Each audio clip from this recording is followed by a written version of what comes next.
আসসালামু আলাইকুম। আজকে রেসিপি পাঙ্কাশ মাছ।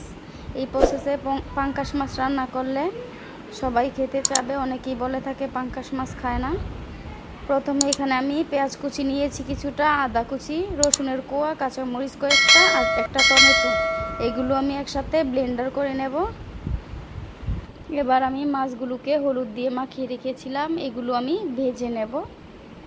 আর আপনি যদি আমার চ্যানেলে নতুন হন, প্লিজ আমার চ্যানেলটাকে সাবস্ক্রাইব করে পাশে থাকবেন ইনশাল্লাহ।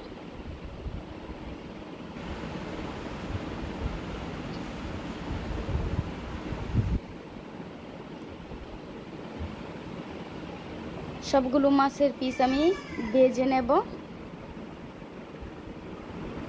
এবার সেই বাটা মশলাগুলো আমি দিয়ে দিব তেলের মধ্যে। এবার লবণ দিয়ে দিব হাফ চামচের মতো, দিয়ে দিব হলুদ হাফ চামচের মতো, মরিচ হাফ চামচের মতো, ধনিয়ার গুঁড়ো হাফ চামচ দিয়ে ভালোভাবে নেড়ে চেড়ে নিব কিছুক্ষণ।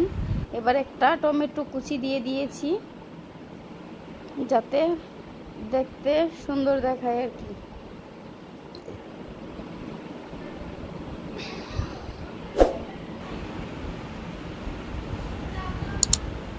এবার আমি মাছের পিসগুলো দিয়ে দিব আর কিছুক্ষণ কষিয়ে নেব।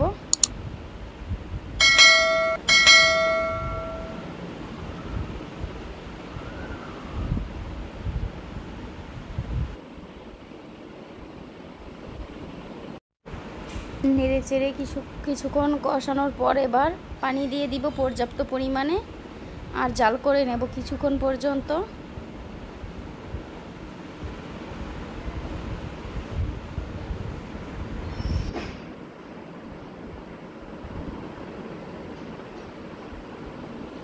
ঝোলটা গাঢ় হয়ে আসলে এবার দিয়ে দিব ধনিয়া পাতা কিছুটা।